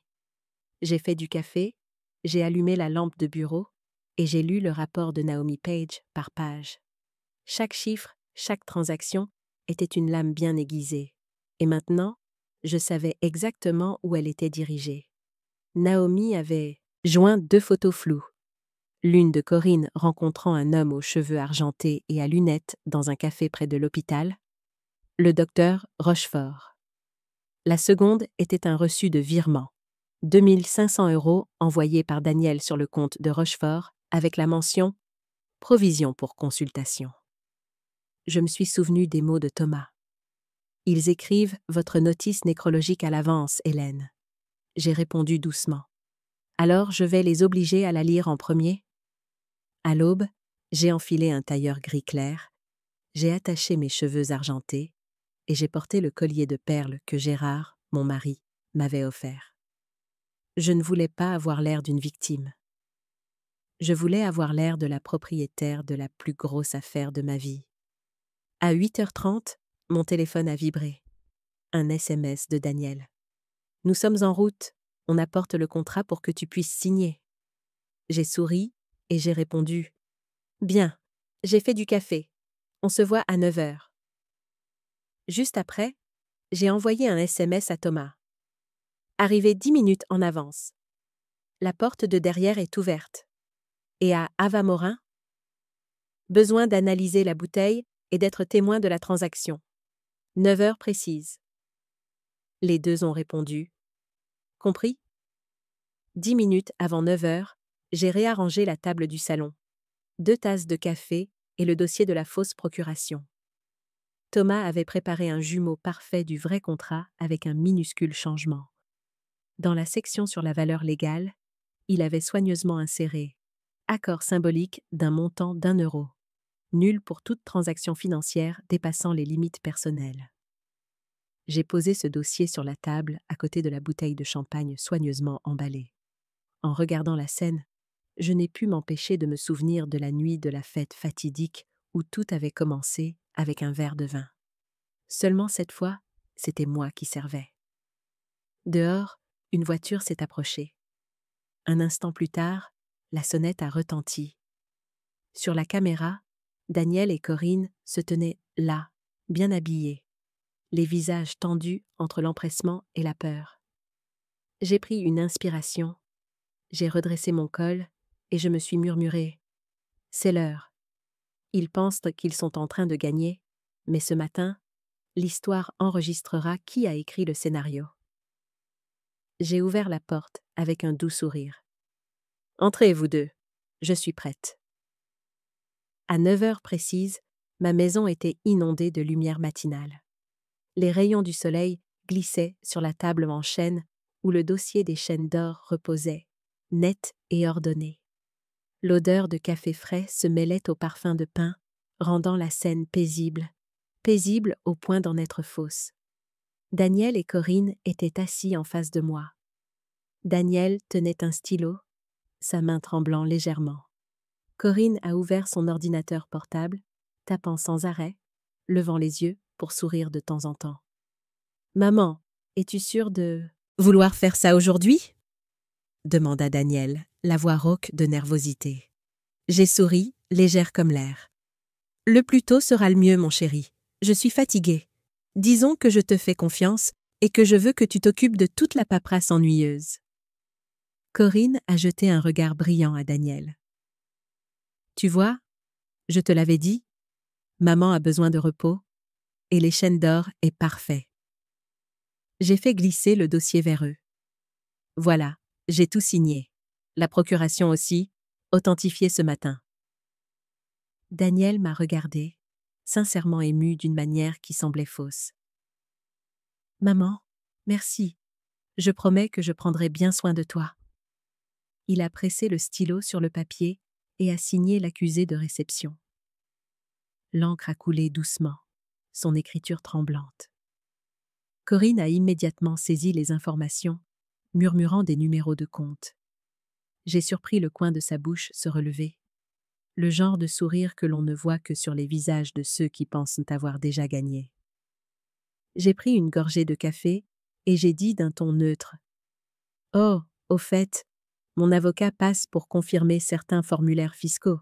Ça ne prendra pas longtemps. Corinne a continué à sourire, imperturbable. Encore mieux, les choses vont plus vite quand quelqu'un peut vérifier. La sonnette a retenti, ding-dong, juste au moment où je posais ma tasse. J'ai jeté un coup d'œil à l'horloge murale. 9h07. Je me suis levée, j'ai marché jusqu'à la porte et je l'ai ouverte. L'inspectrice Ava Morin était là avec 2 officiers en uniforme, leurs plaques nominatives brillant au soleil. Dans sa main, une enveloppe Kraft scellée et un sachet de preuves transparent. « Bonjour, Madame Blanchard », a dit Ava d'un ton calme et ferme. « Nous avons les résultats du laboratoire de toxicologie du département. » J'ai hoché la tête. « S'il vous plaît, entrez, c'est le bon moment. » Elle est entrée dans le salon avec les 2 officiers derrière elle. Daniel a sursauté. Corinne s'est figée, ses doigts claquant pour fermer son ordinateur portable. « Que se passe-t-il » a demandé Daniel, la voix tremblante. « Y a-t-il un problème » Ava a ouvert l'enveloppe et en a sorti un rapport. « Nous avons analysé le champagne fourni par Madame Blanchard. Les résultats confirment la présence d'extraits de laurier rose, neurotoxique, potentiellement mortel rapidement. L'air s'est épaissi. Je pouvais entendre mon rythme cardiaque et l'horloge murale égrener de longues secondes. » Eva a continué, la voix stable. « Notamment, parmi les verres récupérés, celui qui est ébréché, identifié par Madame Blanchard comme étant le sien, contenait la plus forte concentration. 4 fois le niveau trouvé dans le reste du vin. » Les yeux de Daniel se sont exorbités, son visage devenant cendré. Corinne s'est raidie, les mains nouées sur ses genoux. Je me suis levée et j'ai parlé à voix basse, chaque mot clair. Je l'ai vu verser un liquide clair d'une petite bouteille ambrée dans ce verre avant le début de la fête. Et quand j'ai feint de me détourner, elle a cru que personne n'avait remarqué. Eva m'a jeté un regard et a fait un léger signe de tête. Elle a sorti une autre feuille et l'a tendue à Corinne. Ceci est une copie d'une police d'assurance vie de 500 000 € sur Madame Hélène Blanchard. Unique bénéficiaire. Mademoiselle Corinne Blanchard. Police datée de 3 semaines avant l'incident. Le visage de Corinne s'est vidé de son sang. Elle a balbutié. Je seulement... C'était pour la sécurité. Je n'ai pas... Ava l'a coupé fermement. Mademoiselle Corinne Blanchard, vous avez le droit de garder le silence. Tout ce que vous direz pourra et sera utilisé comme preuve contre vous au tribunal. Les 2 officiers se sont avancés. L'un a lu les droits. Vous êtes en état d'arrestation pour tentative de meurtre avec préméditation et abus de faiblesse sur personne âgée. Veuillez vous lever et placer vos mains derrière votre dos. Corinne s'est levée d'un bond en hurlant. « Non, c'est un coup monté. Je n'ai rien fait. Daniel, dis quelque chose. » Daniel était assis, paralysé, regardant sa femme, puis moi. « Maman, » a-t-il murmuré, comme s'il ne pouvait pas y croire. « Tu savais tout. » Je l'ai regardé droit dans les yeux, ma voix douce, mais toujours dure. « Dès la toute première seconde, mon fils. » Les officiers ont menotté Corinne et l'ont conduite dans le couloir. Ses cheveux dorés pendaient, sans vie, son visage tordu par les larmes et la peur. Ses talons claquaient sur le marbre froid. Des échos durs sur le même sol où une autre femme s'était effondrée à cause d'une boisson empoisonnée. Juste avant la porte, Corinne s'est retournée brusquement, hurlant comme si elle avait perdu la tête. « Tu paieras pour ça, Hélène. Je le jure. » La porte a claqué, coupant court à tout. Le silence est tombé. La lumière du matin se déversait toujours par la fenêtre, mais elle ne semblait plus pure. Elle éclairait le visage de Daniel et mettait à nu son effondrement. Il s'est affaissé sur le canapé, la tête entre les mains, la voix brisée. « Maman, pourquoi ne me l'as-tu pas dit plus tôt ?» Pourquoi as-tu laissé les choses aller aussi loin? Je me suis assise en face de lui, mes yeux plus doux. Mon fils, si je l'avais dit plus tôt, qui m'aurait cru? La police? Ou toi, l'homme qui pensait encore que sa femme était parfaite? Daniel n'a rien dit. J'ai continué. Sais-tu pourquoi j'ai échangé les verres? Parce que dans cette fraction de seconde où j'ai vu les yeux de Corinne, j'ai su que cette femme n'était pas la personne que j'avais autrefois acceptée pour épouser mon fils. Elle m'a regardé comme un chiffre sur un bilan. Et tu l'as laissé te mener. Des larmes sont tombées. Daniel a baissé la tête. J'ai été stupide. Non, juste aveugle, ai-je dit doucement. Heureusement, la justice ne l'est pas. Eva s'est approchée et a posé une main sur mon épaule. Madame Blanchard, merci d'être restée stable et d'avoir coopéré. La bouteille que vous avez conservée est essentielle. Grâce à elle, nous avons pu arrêter Corinne aujourd'hui. J'ai hoché la tête avec un petit sourire. Merci, inspectrice Morin, et transmettez mes remerciements à Naomi, la femme assez courageuse pour apporter de la lumière dans l'obscurité. Ava a souri en retour. Nous allons continuer à enquêter sur le docteur Rochefort. Il devra répondre de ses diagnostics de complaisance. Laissez la loi faire son travail, ai-je dit. Ma part est le pardon, mais pas l'oubli. Quand ils sont partis, il ne restait que Daniel et moi. Je me suis dirigée vers la fenêtre. Dehors, la brise matinale agitait les pins. Les feuilles murmuraient comme des esprits reconnaissants enfin libérés. Daniel s'est approché et a parlé doucement. « Maman, je suis désolée. Je l'ai laissé te faire du mal. Je ne mérite pas. » Je me suis retournée et j'ai posé ma main sur son épaule. « Tu es toujours mon fils. Mais à partir d'aujourd'hui, tu dois te retrouver, non pas avec de l'argent, mais avec du caractère. » Il a hoché la tête, les yeux rouges.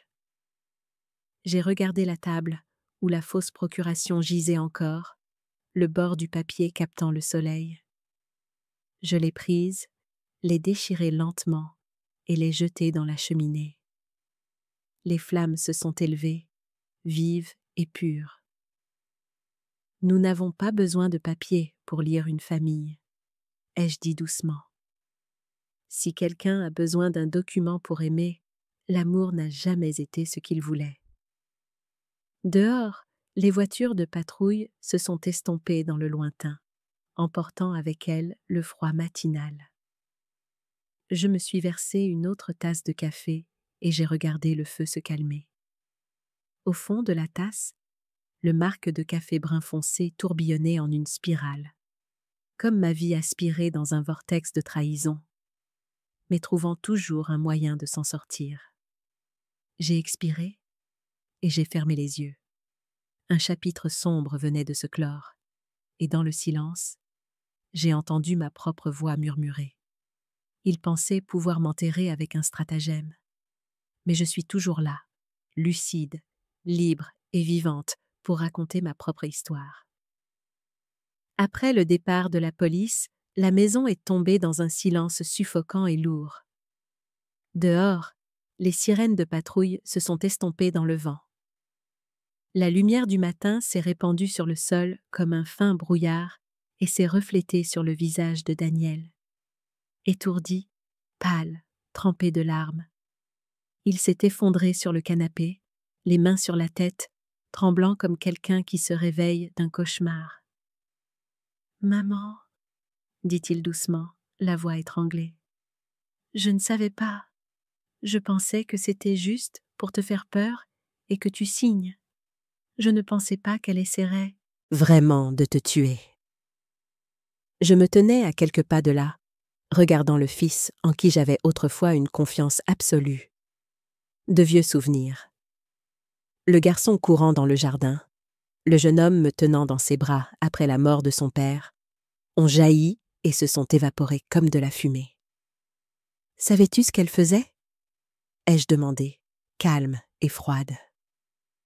Daniel n'a pas répondu. Je me suis approchée et j'ai tendu la main. Donne-moi ton téléphone. Il a hésité. Je l'ai regardé dans les yeux et j'ai dit, doucement mais fermement. Veux-tu arranger les choses ou en cacher davantage? Finalement, Daniel a sorti le téléphone de sa poche et l'a posé sur la table. Je l'ai pris. Son empreinte digitale a déverrouillé l'écran. Dans l'application de messagerie, des dizaines de conversations entre lui et Corinne sont apparues. J'ai parcouru rapidement et je me suis arrêtée sur un fil de discussion datant de l'époque de la fête. Corinne. Après ce soir, ta mère devra nous supplier. Daniel. Ne va pas trop loin. Corinne. Parfois, pour obtenir la liberté, quelqu'un doit dormir profondément un petit moment. Daniel. Je ne veux blesser personne. Je veux juste que maman comprenne que j'ai besoin d'un peu de contrôle, moi aussi. Quand j'ai fini de lire, mon cœur s'est serré, mais mon visage n'a pas changé. Que penses-tu que faire peur signifie, Daniel? Verser du poison dans le vin de ta mère et appeler ça lui faire peur? Il s'est penché, les larmes tombant sur ses mains. J'ai été stupide, je l'ai cru. Elle a dit qu'elle voulait seulement te faire peur pour que tu cèdes le contrôle de l'argent. Elle a dit que tu étais trop stricte, que tu ne me donnais jamais la chance de faire quoi que ce soit. Je suis restée silencieuse un moment, puis j'ai tiré le dossier sur la table et je l'ai mis devant lui. C'est le rapport de Naomi Dubois. Tout y est. L'empilement des hypothèques, les dettes de cartes de crédit et les dépenses douteuses. Quelle partie veux-tu voir en premier? Ses mains tremblaient en tournant les pages. Quand il est arrivé au paiement au docteur Calvin Rochefort, ses yeux se sont écarquillés. Elle a vraiment payé Rochefort? J'ai hoché la tête. Oui, et Rochefort est un gérontopsychiatre. Elle l'a engagé pour certifier que je suis légalement incapable. Alors toi, en tant qu'héritier et mandataire, tu aurais eu le contrôle total de mes biens. Tout, les comptes, l'immobilier, les actions et l'argent de la fiducie. Daniel s'est pris la tête dans les mains, sa voix se brisant. Mon Dieu, elle a dit que si un médecin signait que tu montrais des signes de démence, le tribunal ferait le reste. Elle a dit « Tu es vieille, personne ne te croira plus. » J'ai parlé doucement, la voix stable et froide comme l'acier. Tu viens de signer une procuration ce matin, tu te souviens? Sais-tu pourquoi je ne me suis pas opposée? Il a levé les yeux, humide. Tu l'as vraiment signé? J'ai souri, lentement, j'ai ouvert le tiroir et j'ai sorti la fausse procuration que Thomas avait rédigée. Papier épais, encre fraîche. Je l'ai posée devant lui et j'ai tapoté la minuscule ligne en bas. Accord symbolique d'un montant d'1 €? Non valide pour les transactions financières dépassant les limites personnelles. Daniel l'a lu, le choc se propageant sur son visage. Mon Dieu, tu nous as piégés.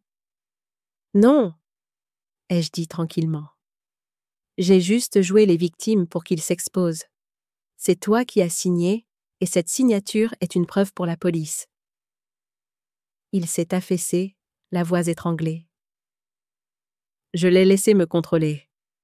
Maman, je suis désolée. J'ai posé ma main sur son épaule, bien que ma main soit encore froide.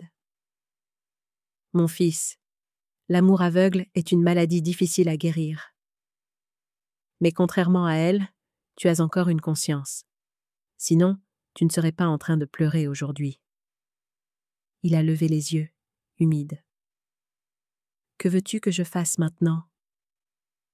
Assumer tes responsabilités, ai-je dit, en disant la vérité. J'ai sorti mon Nouveau Testament et les documents de fiducie authentifiés. C'est la clause finale que j'ai ajoutée après avoir travaillé avec Thomas. J'ai montré la ligne en italique. Dans le cas où un individu tenterait de prouver que je suis légalement incapable afin de prendre le contrôle de mes biens, l'ensemble de la succession sera immédiatement transféré à des organisations caritatives et à des fonds de recherche médicale. Daniel est resté immobile. Ses yeux sont restés sur cette ligne longtemps, comme s'il lisait sa propre sentence. « Maman, tu as ruiné ma vie !» a-t-il murmuré, presque en criant. « Il ne me restera plus rien. » Je l'ai regardé, la voix basse et lente. « Non, Daniel, tu l'as ruiné toi-même. Je t'ai seulement empêché de ruiner la mienne. » La pièce était silencieuse. Seul le vent à la fenêtre et le tic-tac de l'horloge. Daniel fixait le sol. Les larmes ne s'arrêtaient pas. Je voulais juste que tu me fasses à nouveau confiance. J'en ai marre que tu sois toujours en contrôle. Corinne avait raison. Tu ne m'as jamais vu comme un adulte. Je me suis assise et j'ai soupiré. C'est peut-être vrai. J'ai toujours pensé que tu avais besoin d'être protégé, comme le garçon de 5 ans qui s'est perdu au centre commercial. Je n'ai pas réalisé qu'en te protégeant trop, je t'ai fait croire que j'étais l'ennemi. Il m'a regardé, les lèvres tremblantes. Me pardonnes-tu encore ? Je n'ai pas répondu tout de suite. Je me suis levée, j'ai marché jusqu'à la fenêtre et j'ai regardé les pins au loin. Le soleil tardif a percé à travers les nuages fins et s'est reflété sur la vitre. Le pardon, ai-je murmuré, est un cadeau que je n'offre qu'à ceux qui peuvent se sauver eux-mêmes. Prouve que tu le mérites. Daniel a baissé la tête et a hoché la tête. Je vais coopérer avec la police. Leur dire tout sur Corinne. Sur Rochefort, tout. Je me suis retournée et j'ai souri faiblement, pas amèrement, juste le sourire de quelqu'un qui a vécu trop de pertes. C'est la seule façon de recommencer. Cet après-midi-là, Thomas Lefebvre est arrivé. Il a apporté de nouveaux papiers pour formaliser la déclaration de Daniel. Quand je lui ai tendu la fausse procuration, il a souri, une trace de respect dans les yeux. « Je vous l'avais dit, Hélène, vous n'avez pas besoin de craindre une confrontation, et clairement, vous ne l'avez jamais fait. » J'ai eu un petit rire, et j'ai regardé vers la fenêtre où la lumière du soleil inondait la pièce qui venait d'être le théâtre de la vérité brute. Non, Thomas, je connais la peur. J'ai peur de mourir avant d'avoir pu regarder droit dans les yeux les vrais visages des gens que j'aime. Après le départ de Thomas, je me suis de nouveau assise en face de Daniel. Entre nous, plus de dossiers, plus de dissimulation, juste 2 personnes, une mère et un fils, et ce qui restait après la tempête. Daniel a dit doucement « Je quitterai la ville après en avoir fini avec la police. J'ai besoin de temps pour redevenir moi-même. » J'ai hoché la tête. « Je l'espère. Et quand tu seras prêt, cette porte est toujours ouverte. » Il a regardé autour de la maison, les yeux rouges. C'était un foyer. Je l'ai transformé en champ de bataille. J'ai pris sa main, ma voix plus douce. Tout champ de bataille peut redevenir paisible, Daniel, si le survivant apprend à aimer sans possession. Quand il est parti, je l'ai regardé depuis la fenêtre. Son ombre s'étirait sur le chemin d'herbe humide, s'estompant dans la lumière de midi. Je savais que je venais de perdre quelque chose, mais j'avais aussi reconquis quelque chose de plus important, la vérité. J'ai ouvert mon carnet et j'ai écrit la dernière ligne de la matinée. Ceux qui pensaient pouvoir me tromper ne savaient pas que leur propre mensonge éclairerait chaque coin sombre. Aujourd'hui, le masque final est tombé. J'ai fermé le carnet et j'ai regardé les pins. Les feuilles tremblaient dans le vent comme un murmure de la nature. Que la justice, bien que lente, arrive toujours à temps. 3 mois plus tard, l'automne avait touché ma petite ville avec des feuilles d'un rouge profond. L'air portait un froid doux, teinté de bois humide et de restes de pluie. Mais dans mon cœur, Il y avait un autre type de froid, celui de la perte et des fins. Le jour du verdict, j'étais assise au 2e rang du tribunal du département de la Loiret. Il n'était pas grand, mais il était plein à craquer.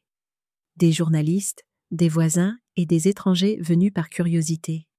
Les obturateurs des appareils photo crépitaient.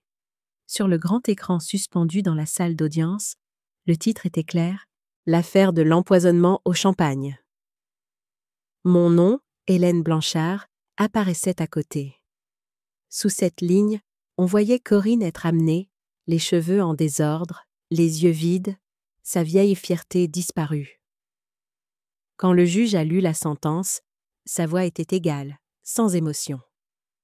Corinne Blanchard, le tribunal vous condamne à 15 ans de prison pour tentative de meurtre avec préméditation et abus de faiblesse sur personne âgée. Daniel Blanchard, complice, 3 ans de prison pour association de malfaiteurs et recel de crime.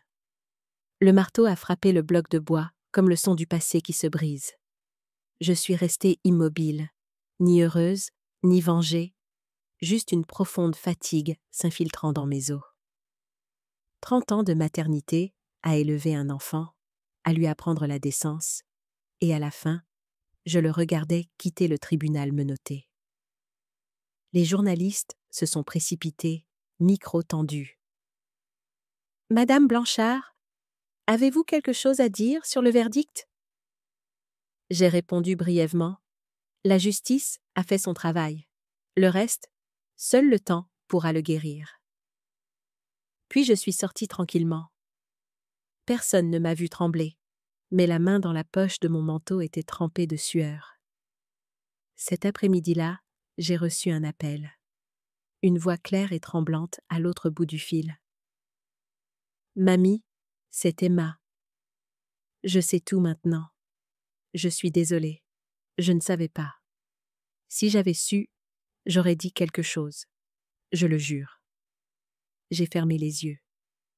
Emma, ma petite fille de 16 ans, la dernière lumière de ma famille. J'ai tenu le téléphone et j'ai écouté sa voix se briser en sanglots. Je voulais dire quelque chose de réconfortant, mais ma gorge s'est nouée. Ce n'est que lorsque j'ai entendu le tout petit « Je t'aime toujours, mamie », que mes larmes ont finalement brûlé. « Je t'aime aussi, Emma », ai-je dit. « Ce n'est pas ta faute. Ne pense jamais ça. » L'appel n'a duré que quelques minutes, mais pour moi, il a semblé durer une éternité. Quand il s'est terminé, je suis restée assise un long moment, regardant les lumières dorées obliques sur la table en bois. À ce moment-là, j'ai compris que tout cauchemar, s'il est raconté, peut devenir un avertissement. Dans les jours qui ont suivi, j'ai recommencé à voir Lorraine, la mère de Corinne. Elle était plus mince, plus grise, mais sa voix était toujours douce comme le vent de printemps. Nous nous sommes assises dans un petit coin de café où la lumière se déversait par la fenêtre sur 2 visages ridés par les années. Lorraine a remué son thé, la voix basse et triste. Je n'arrive toujours pas à croire que ma propre fille ait fait ça. Je l'ai regardée, mes yeux s'adoucissant. Je ne pouvais pas y croire non plus. Mais la vérité n'a pas besoin de notre croyance. Elle existe de toute façon. Elle a esquissé un sourire triste. Parfois, je pense que si seulement je lui avais appris à savoir quand s'arrêter, peut-être que les choses auraient été différentes. J'ai répondu doucement. L'amour d'une mère ne peut pas sauver quelqu'un qui choisit l'obscurité, Lorraine. Mais il peut en sauver d'autres si nous avons le courage de raconter l'histoire. Elle m'a regardée, les yeux s'éclaircissant. Je veux tout écrire. Un livre sur l'abus financier des personnes âgées. Comment la famille peut se transformer en prédateur? Le ferez-vous avec moi? J'ai souri et j'ai hoché la tête.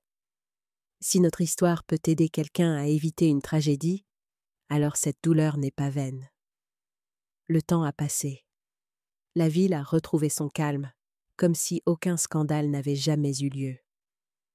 Mais chaque matin, lorsque j'entrais dans la roseraie, j'entendais encore des échos du passé.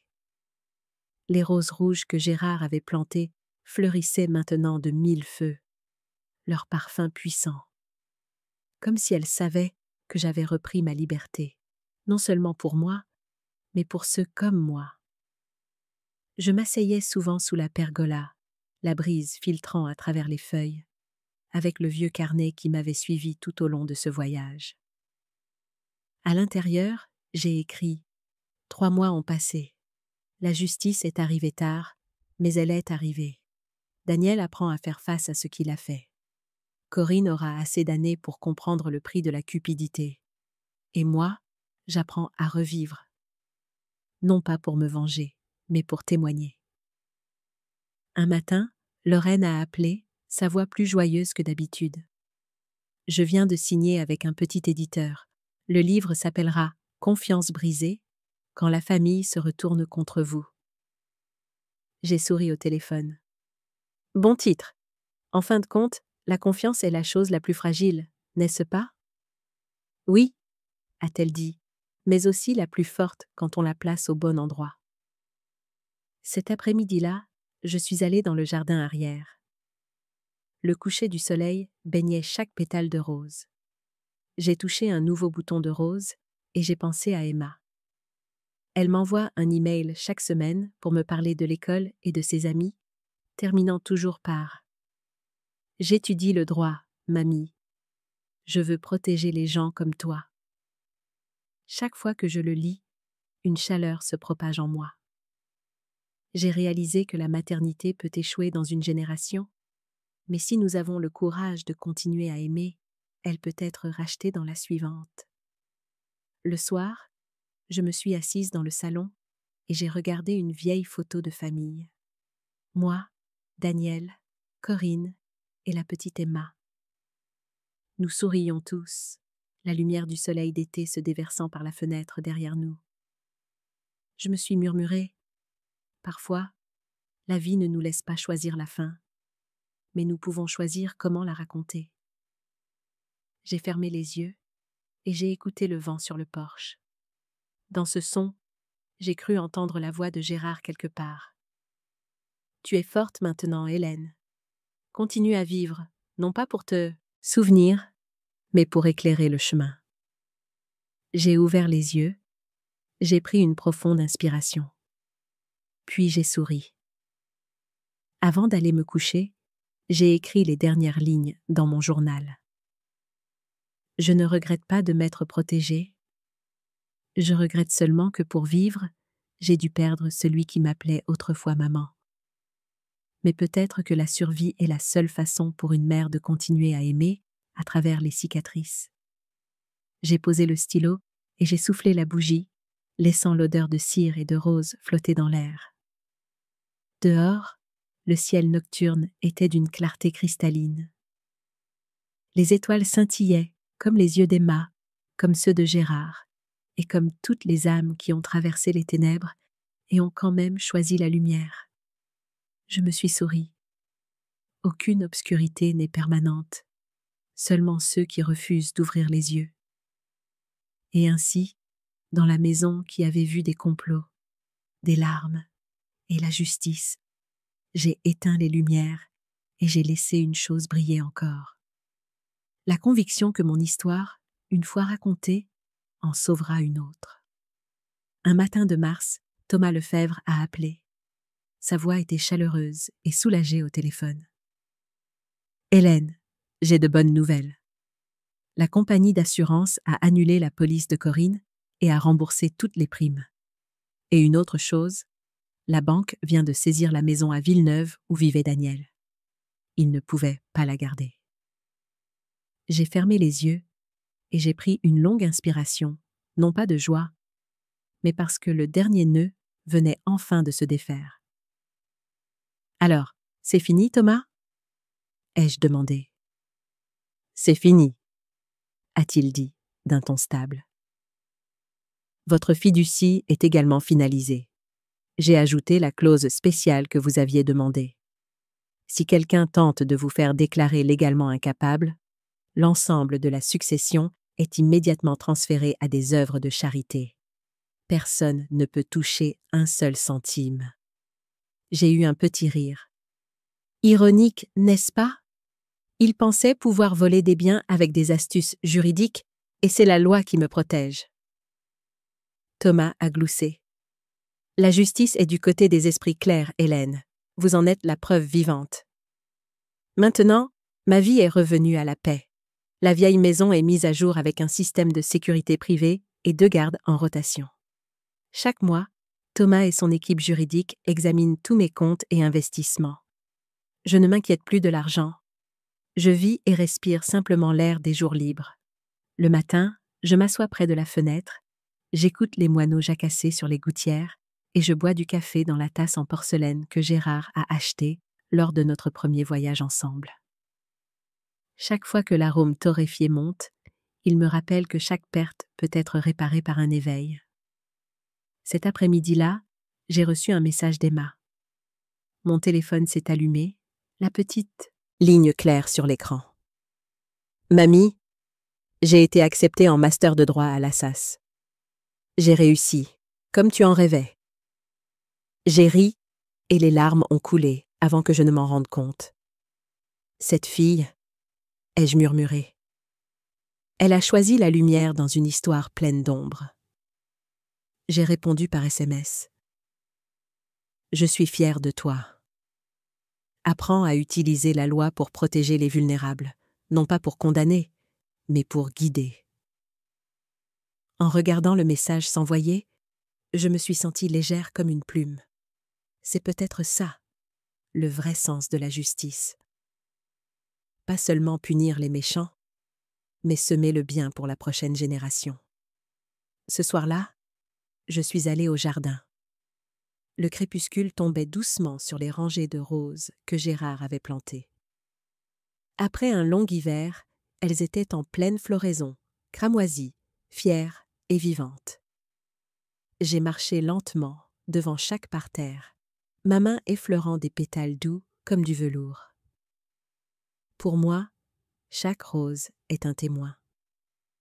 Elles étaient là quand j'ai été trahie, quand j'ai reconquis la justice, et maintenant, quand j'ai choisi le pardon. Je me suis assise sur le banc en bois dans le jardin, et j'ai regardé le ciel devenir violet. Les grillons chantaient au loin, mêlés à l'odeur terreuse du sol humide. J'ai souri doucement, et j'ai parlé comme à moi-même. Je raconte cette histoire, non pas pour attiser la haine, mais pour vous rappeler qu'être vieux ne signifie pas être impuissant. Nous pouvons encore nous lever, nous battre et nous protéger avec notre intelligence, notre courage et la vérité. J'ai levé les yeux vers le ciel nocturne. Les étoiles commençaient à apparaître, scintillant dans l'immobilité. À ce moment-là, j'ai cru entendre Gérard murmurer. « Tu as fait ce qu'il fallait, Hélène. Tu as survécu non pas par chance, mais parce que tu n'as jamais renoncé à toi-même. » J'ai souri et j'ai répondu doucement. Je sais, et je continuerai à vivre non pas pour le passé, mais pour ceux qui ont besoin d'entendre cette histoire. J'ai traversé la peur, la perte et la trahison pour apprendre une chose. L'âge ne nous rend pas plus faibles. Il nous rend plus lucides. Si vous m'écoutez maintenant, peut-être avez-vous été méprisé, blessé ou mis de côté simplement parce que vous êtes un peu plus âgé. Mais souvenez-vous, nous ne sommes pas inutiles. Nous avons simplement plus d'expérience que ceux qui ont essayé de nous abattre aujourd'hui. Je veux vous remercier d'avoir pris le temps de parcourir ce chemin avec moi. Merci d'être resté avec moi à travers chaque douleur, chaque rayon d'espoir et chaque fois que je me suis relevée. Si mon histoire a touché votre cœur, laissez un commentaire. Dites-moi où vous êtes et si vous avez vécu quelque chose de similaire. Je veux savoir que les personnes fortes ne sont jamais seules. Et si vous croyez en la justice, en la lumière, en le renouveau humain, s'il vous plaît, aimez, abonnez-vous et revenez pour les prochaines histoires. Parce que parfois, Une seule histoire racontée, un seul mot partagé, peut en sauver un autre.